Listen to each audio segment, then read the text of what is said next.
Vamos a revisar la anatomía de los riñones, sus características morfológicas y su vascularización. Los riñones están ubicados en la parte posterior de la pared abdominal. Aquí visualizamos el riñón derecho, el riñón izquierdo. Cada riñón tiene una cara anterior, una cara posterior que se relaciona con el diafragma, con el músculo transverso del abdomen,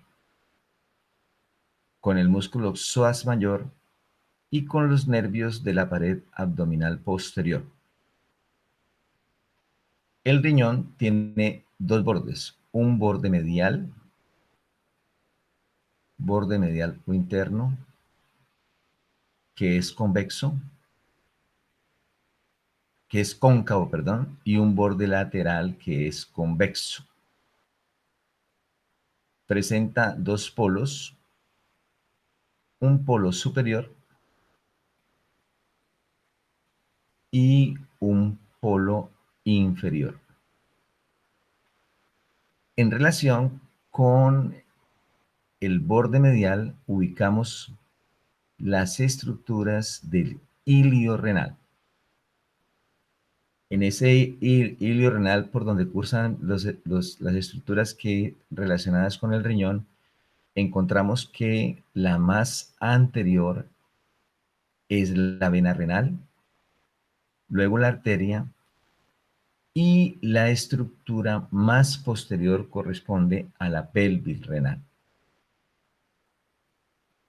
Los polos superiores de cada riñón están relacionados con las glándulas suprarrenal, suprarrenal derecha, suprarrenal izquierda.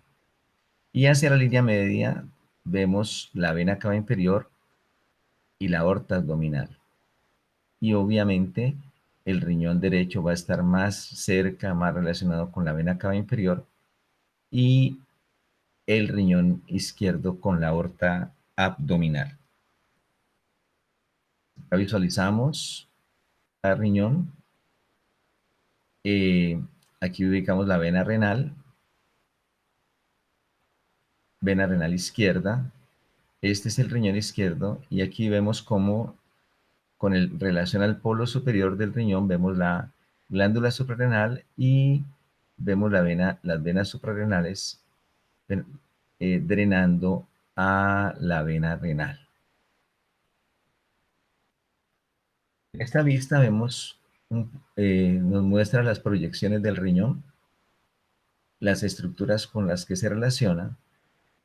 Entonces vemos cómo el riñón derecho establece una relación con el hígado, relación que hace que el riñón derecho esté en una posición más inferior hacia su parte medial con la porción descendente del duodeno.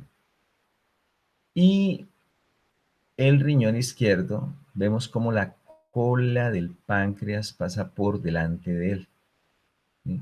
Estableciendo una relación con él. Entonces aquí vemos las relaciones de cada uno de los riñones. El polo superior del riñón derecho con la glándula suprarrenal, ¿sí? Una extensa relación con el hígado, ¿sí? En su cara anterior.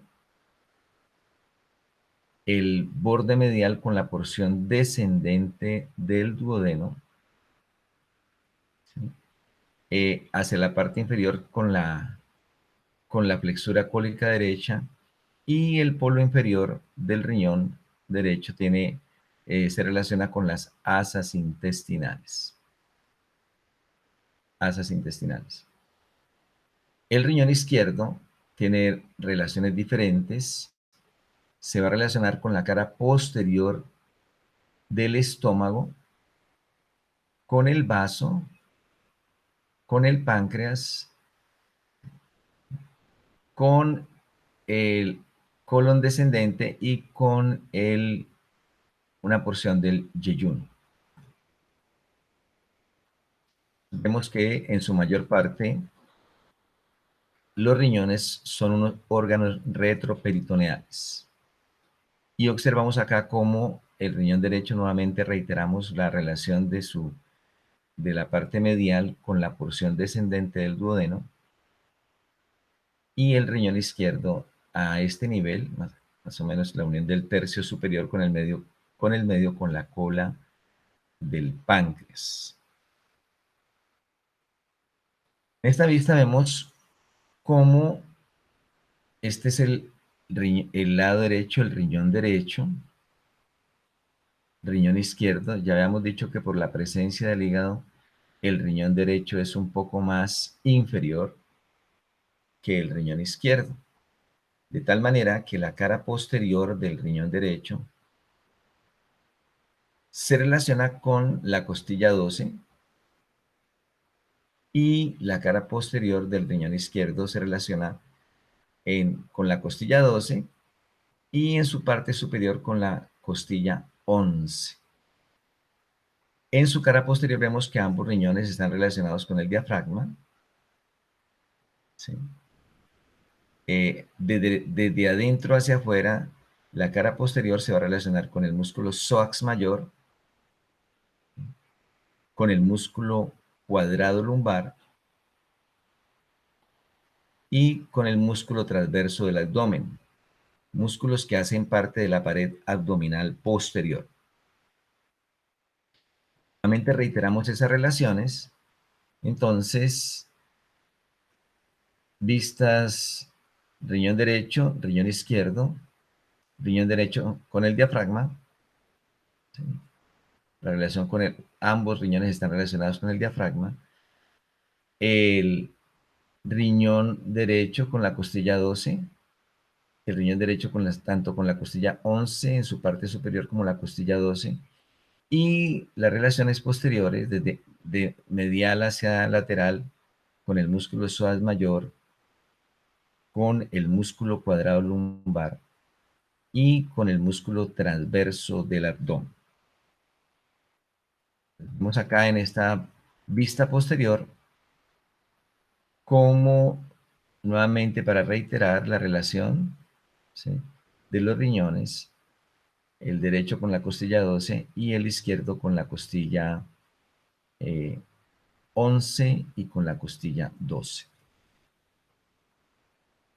En esta vista posterior vemos cómo, ¿sí?, acá se ha disecado los músculos de la pared abdominal posterior y vemos acá el músculo psoas mayor y la cara posterior del riñón derecho y los nervios de la pared abdominal posterior. Al hacer un corte transversal podemos visualizar cómo en el riñón, este es el riñón, ¿sí? Entonces, este sería el borde medial que se relaciona con el ilio y este sería el borde lateral. Los riñones están rodeados por una capa de grasa que se puede diferenciar, anatómicamente en dos. La grasa que rodea el riñón y se encuentra entre el riñón y la fascia renal se le denomina la grasa perirrenal. Grasa perirrenal. La ubicada entre la fascia renal y el riñón. Y la grasa que está por fuera de la fascia se le denomina la grasa pararrenal. Pararrenal. La fascia que envuelve al riñón, ¿sí?, contiene dos hojas o láminas. Una hoja anterior, por fuera de ella encontramos la grasa pararrenal, por dentro la perirrenal, que está relacionada con el peritoneo parietal, que cubre toda la cavidad abdominal. Y una hoja posterior que hacia la parte medial se fusiona con la fascia que cubre al músculo psoas mayor. Hacia la parte lateral, las dos hojas de la fascia renal se une la hoja anterior y la hoja posterior y se continúan con la fascia del músculo transverso del abdomen o fascia transversalis. Entonces, nuevamente en esta imagen vemos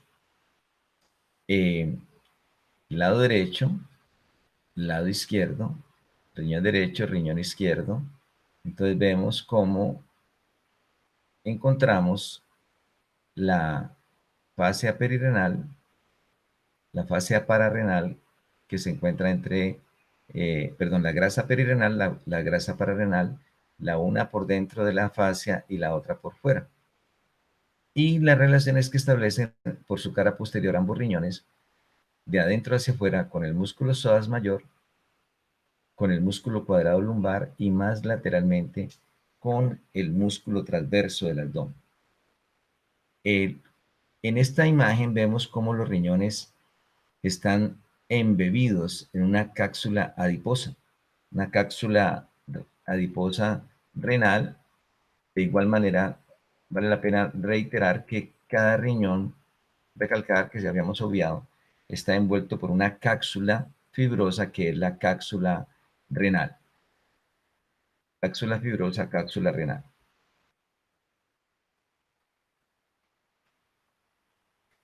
En esta imagen vemos cómo vemos a los riñones, las fascias que lo envuelven, hoja anterior, hoja posterior.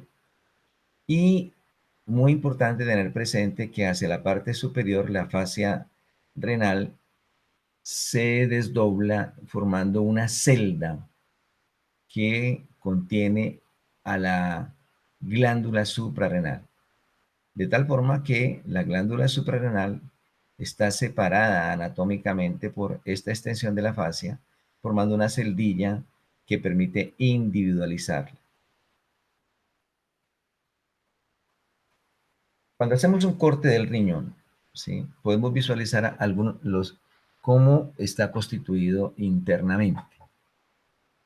Entonces, el riñón está rodeado por una parte externa que corresponde a la corteza renal, la cápsula fibrosa, ¿sí?, y una parte interna o médula renal, que en ella podemos distinguir las pirámides renales, las columnas renales. Pirámide renal, columna renal, pirámide, columna, pirámide renal. Las pirámides renales, su base está ubicada hacia afuera y el ápex está ubicado hacia adentro. El ápex de cada pirámide se abre en la papila renal. La papila renal. Y cada papila renal desemboca en un cáliz menor, en los cálices menores. Los cálices menores se unen en número de 3 o 2 y van a formar los cálices mayores. Cálices mayores. Entonces, cáliz menor, cáliz mayor. Cáliz menor, cáliz mayor. Cáliz menor, cáliz mayor. Y en ellos podemos diferenciarlos en cáliz mayor superior,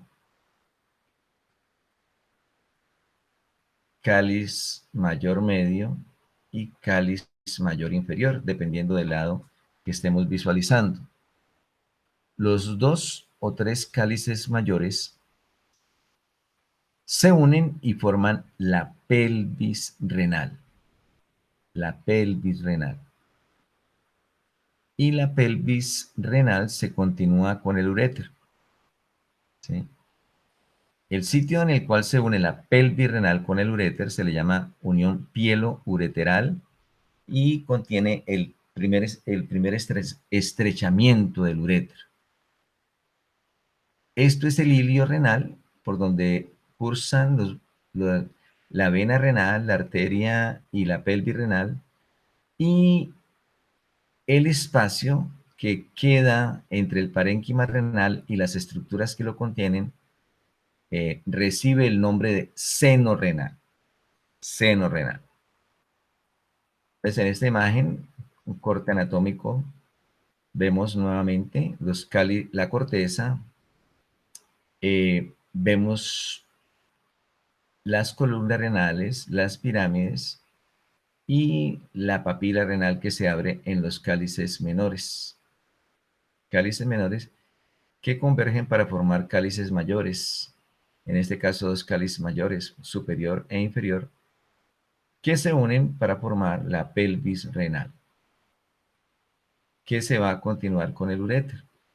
Este espacio que se visualiza acá corresponde al seno renal. Estructuralmente, aunque no compete a la presentación que estamos haciendo, a nivel de la corteza renal vamos a encontrar los componentes de la nefrona, los corpúsculos renales, el glomérulo, el tubo contorneado proximal, ¿sí? Tubo contorneado proximal, y a nivel de la médula vamos a encontrar la porción ascendente y descendente del asa de Henle, del asa de Henle. Los riñones pueden tener alteraciones en su formación, entonces cuando no se separan los riñones durante el proceso de desarrollo fetal, quedan unidos y tenemos lo que se denomina un riñón en herradura. Esto es un riñón en herradura, producto de la fusión de ambos riñones durante el desarrollo fetal. Vamos a hablar de la irrigación del riñón.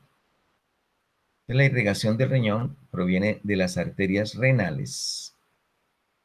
Arteria renal derecha,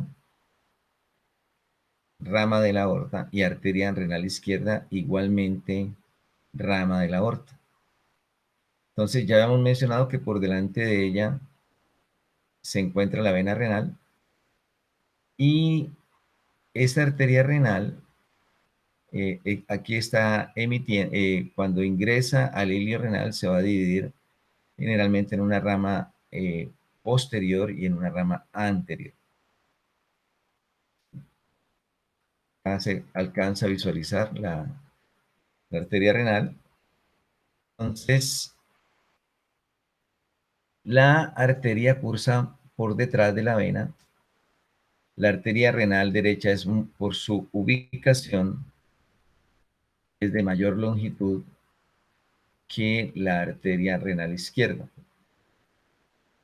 Al contrario pasa con las venas. La vena renal derecha es más corta y la vena renal izquierda es más larga, va debido a la posición que tiene la vena cava con relación a la aorta, a la derecha de la aorta abdominal. Entonces, de las arterias renales, ¿sí? Cada arteria renal va a dar una rama que va a participar en la irrigación de la glándula suprarrenal, ¿sí?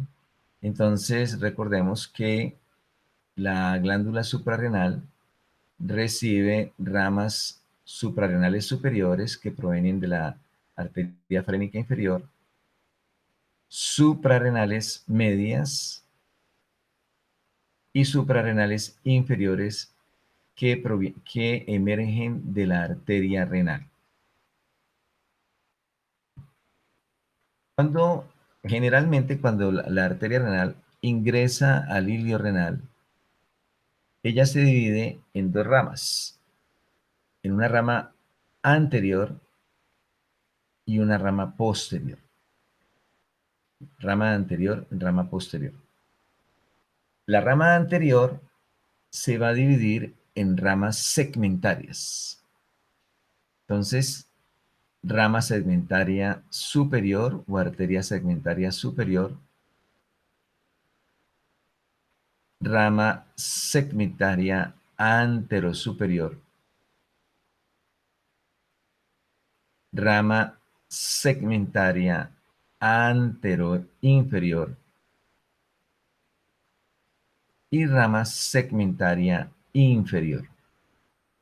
Rama segmentaria superior, rama segmentaria anterosuperior rama segmentaria anterior inferior, rama segmentaria inferior.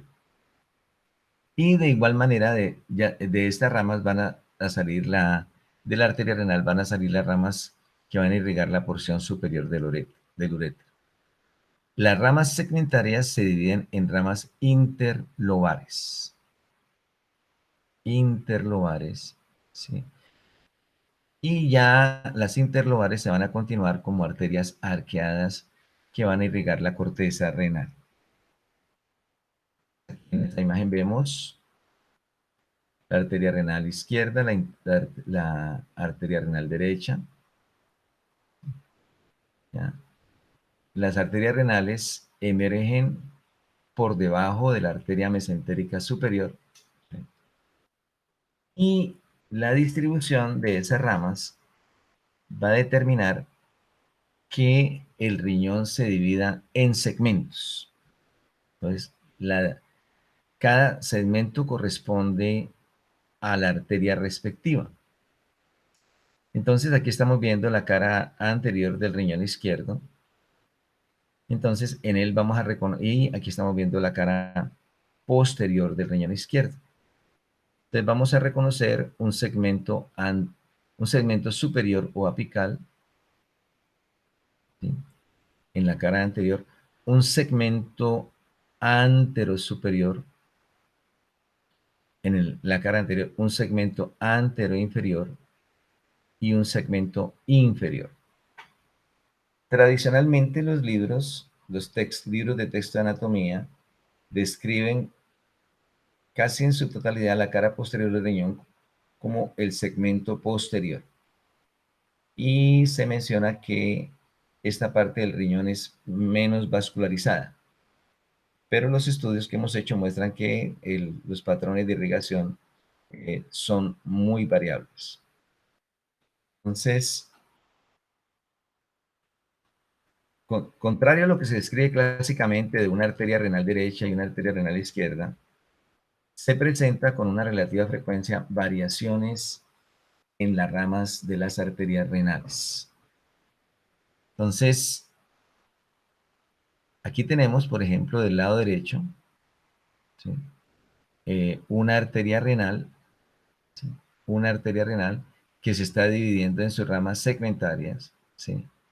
Y se puede apreciar cómo en el lado izquierdo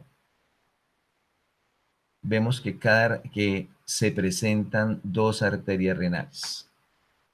Esto lo pueden revisar con más detalle en el video que hemos publicado con el doctor Ballesteros de la irrigación renal, ¿sí? Tanto el patrón de arteria única como arterias adicionales. Entonces, cuando se presenta más de una arteria renal, decimos que hay presencia de arterias renales accesorias o adicionales. En esos casos se considera a la arteria de mayor calibre como la principal, ¿sí? Y a la otra arteria como adicional o accesoria. Y dependiendo del trayecto de esta arteria, pues podemos decir que hay una arteria renal polar, puede haber una arteria renal polar superior, adicional, puede haber una arteria renal adicional polar inferior, o cuando esta arteria renal ingresa por el ilio, como es este caso, ¿sí? En este caso, esta arteria, esta es la principal, es por el diámetro, y esta es la accesoria. Cuando ingresa al riñón por el ilio, decimos que hablamos de una arteria renal adicional iliar. Acá en este caso vemos el comportamiento típico, aunque muy variable, una arteria renal única con una división anterior, y en este caso una división anterior, y esta división que se está comportando como posterior. Aquí es más claro ese comportamiento. Cuando emerge proximalmente de la arteria renal una rama que va a irrigar uno de los segmentos, entonces nosotros la denominamos, dependiendo de su dirección, arteria, por ejemplo, en este caso pudiéramos hablar de una arteria polar superior de la renal o hablar de una arteria polar inferior de la renal o una arteria iliar de la renal. Tener presente que esto no se considera una variante anatómica porque pues está presentándose una sola arteria, pero sí es de importancia a nivel clínico, sobre todo desde el punto de vista quirúrgico, porque si no se tiene en cuenta, puede ser lesionada esa arteria. Les vamos a presentar algunas imágenes de nuestros trabajos que hemos hecho con vascularización para mostrar que las arterias renales, este es el lado derecho, estamos viendo desde atrás, este es el lado izquierdo. Entonces tengan presente que estamos viendo del lado derecho porque la vena cava inferior está a la derecha, la aorta está a la izquierda, la vena, la vena renal en este caso se de trayectoria anterior, en este caso no es tan evidente. Entonces vemos como la vena renal derecha está en una posición más superior que la vena renal izquierda, cosa que no concuerda con lo que describe la literatura tradicional, ¿sí? Porque generalmente o se encuentran al mismo nivel o esta se encuentra en una posición inferior. Aquí visualizamos la vena renal derecha, la vena renal izquierda y la pelvis renal y el uréter. Es un caso donde seguimos viendo el riñón. Este es el riñón derecho, este es el riñón izquierdo, la vena cava inferior a la derecha, la arteria aorta a la izquierda. Y vemos cómo, si bien se presenta una sola arteria renal, una arteria renal derecha y una arteria renal izquierda, vemos cómo en ambos casos está emergiendo una arteria renal, una rama segmentaria que emerge muy proximal al origen de la arteria renal en la aorta. Entonces, para diferenciar eso, nosotros hemos propuesto llamarlas, en este caso, una rama polar inferior de la renal. Polar inferior de la renal, no confundir con las renales adicionales. Aquí también se está presentando lo mismo. Miren la posición de la pelvis renal en su ubicación posterior. En este caso vemos como en el lado derecho, ¿sí? Uno de los casos que encontramos, ¿ya? Entonces encontramos tres arterias renales. Tres arterias renales emergiendo de la aorta. Entonces recuerden que cuando se presentan estos casos hablamos de una arteria renal principal y las otras accesorias. Entonces en este caso, cuando hay tres arterias, hablamos de que hay una principal, que es la de mayor calibre y de mayor diámetro, y estas serían las adicionales. Esta sería una arteria, arteria renal adicional polar superior. Arteria renal adicional polar superior. Y esta sería una arteria renal adicional iliar. En este caso, del lado izquierdo vemos que esta sería la principal, ¿sí? Y esta sería una arteria renal adicional polar inferior. Cuando se presentan estas variantes anatómicas, pues ya se pierde el patrón típico de segmentación. Vemos acá también otro caso, lado derecho, lado izquierdo. Esta es la arteria renal principal, esta es la arteria renal accesoria que está pasando por delante de la vena cava inferior y va a irrigar al polo inferior del riñón derecho, arteria renal adicional polar inferior. En este caso vemos, ¿sí? Vemos que se están presentando tres arterias. Esta sería la principal y esta sería una renal adicional polar superior, pero también acá vemos una renal adicional polar inferior que no se alcanza a ver claramente. Entonces, en resumen, los patrones de la irrigación del riñón son muy variables y particularmente eso es lo que hemos encontrado en población colombiana.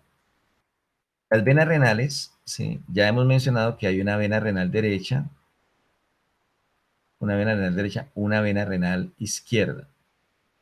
Entonces, hay notorias diferencias en ambas. no solo en longitud, la derecha corta, la izquierda más larga, sino también en sus tributarias. La vena renal izquierda recibe la vena suprarrenal, ¿sí? O vena capsular, y la vena renal izquierda recibe a la gonadal izquierda, llámese testicular u ovárica, testicular u ovárica. Acá vemos las venas renales, ¿sí? Este es el lado derecho, entonces vemos la vena renal derecha, la vena renal izquierda, ¿sí? Y las venas se van formando por tributarias de cada riñón. Entonces, si esta es la vena renal derecha, esta sería una vena tributaria superior, una vena tributaria media y una vena tributaria inferior, ¿sí? Ya. En este caso, vemos que el patrón es muy diferente. Esta es la vena renal izquierda, que aquí está recibiendo la vena suprarrenal, que drena a la vena renal izquierda. De igual manera, en las venas se presenta una alta variabilidad. Esa variabilidad ha llevado a algunos autores a que se clasifiquen varios tipos de venas renales, pero no es el objetivo de esta presentación hablar de ellas. En nuestro estudio también encontramos una grandísima variación, ¿ya? Este es el lado derecho, vena cava inferior, vena renal derecha, vena renal izquierda, ¿sí? Mucho más larga, recibiendo la vena suprarrenal y la vena gonadal, llámese testicular u ovárica. Pues aquí vemos cómo, por ejemplo, esta vena renal izquierda, se está formando por tres tributarias. Una tributaria superior, una tributaria media y una tributaria inferior. Y vemos cómo la vena renal izquierda está recibiendo el drenaje venoso de la glándula suprarrenal y también de la vena gonadal izquierda. En el lado derecho, no, el patrón es diferente, no, la suprarrenal no drena a la vena renal derecha, sino directamente a la cava inferior, al igual que la vena testicular u ovárica. Eso sí, quieren profundizar un poco más, sobre todo en el patrón en Colombia, pues hemos hecho varias publicaciones, ¿sí? Con el doctor Ballesteros y el grupo de estudio de variaciones anatómicas de la Universidad Autónoma de Bucaramanga y de la Universidad Industrial de Santander, uno de la expresión anatómica de la arteria renal y otro de las variantes anatómicas de las arterias renales adicionales. Y de igual manera, tenemos el estudio de las venas renales. El drenaje linfático del riñón se da por una serie de colectores que se dividen en superiores, medios, anteriores, que se disponen en dirección de los vasos, que en este caso principalmente las venas que emergen por el ilio y van a drenar a los nodos ubicados al lado y lado de la vena cava inferior y de la arteria aorta, ¿sí? Particularmente estos que son los aórticos, ¿sí? Los nodos aórticos. La inervación del riñón está dada por una densa red de nervios que forman un plexus en relación con los vasos. Entonces, el riñón va a recibir del plexo celíaco, ¿sí? Del plexo celíaco y de los nervios espláncnicos torácicos, eh, menor e imo, el lumbar y de los intermesentéricos, ¿ya? Y los intermesentéricos. La inervación parasimpática del riñón va a provenir del nervio vago, que tiene su origen, esas fibras autonómicas parasimpáticas, tienen su origen en el núcleo dorsal del vago.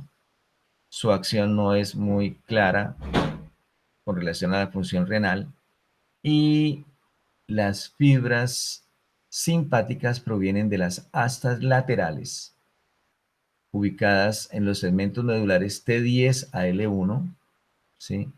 Que salen con los nervios espláncnicos, menor e imo, y llegan a los nodos celíacos o aórtico-renales, para de allí hacer sinapsis con la neurona postganglionar que va a dar la inervación primordialmente a los vasos renales, disminuyendo la tasa de filtración glomerular.